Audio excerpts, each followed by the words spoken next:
J'ai été atterré en lisant cela. Malheureusement, je n'ai pas été surpris. Pourquoi? La montée de la violence, je l'ai vécue. Vous savez, j'ai enseigné pendant 20 ans à l'université Cheikh Anta Diop de Dakar, et ça fait maintenant 20 ans que j'enseigne, que j'ai enseigné d'abord à Northwestern University et maintenant à Columbia University. Mais même avant de partir, j'avais vu les germes d'une violence qui était déjà présente sur le campus.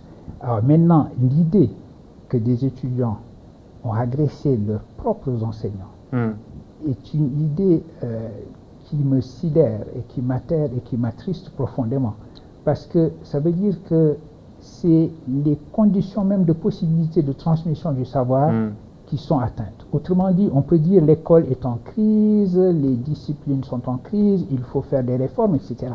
Mais si la condition même de possibilité d'un enseignement, c'est-à-dire cette relation qui est une relation très spéciale entre un étudiant et son maître, si cette relation-là est atteinte, ça veut dire que tout est perdu.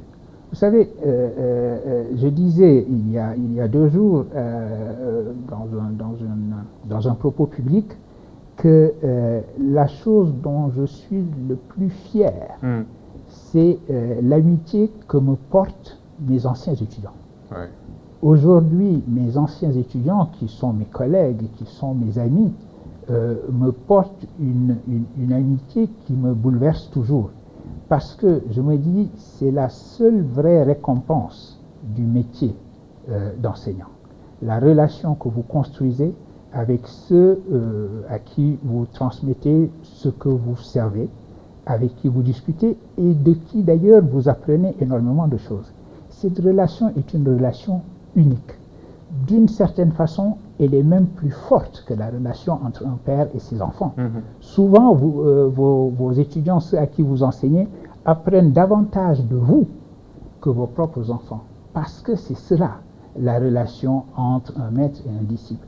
Alors, si maintenant la crise et la violence corrodent cette relation-là, là, tout est perdu. Vous ne pouvez même plus imaginer des réformes, parce que je peux réformer l'enseignement de telle ou telle discipline. Ce que je ne peux pas réformer, évidemment, c'est la relation qu'un étudiant peut avoir à son maître, et une relation telle que l'étudiant en question en arrive à porter la main sur son enseignant. C'est inimaginable, c'est impensable pour moi, malheureusement. Et donc, ça veut dire qu'il y a urgence à repenser non seulement notre système, mais l'idée même d'éducation.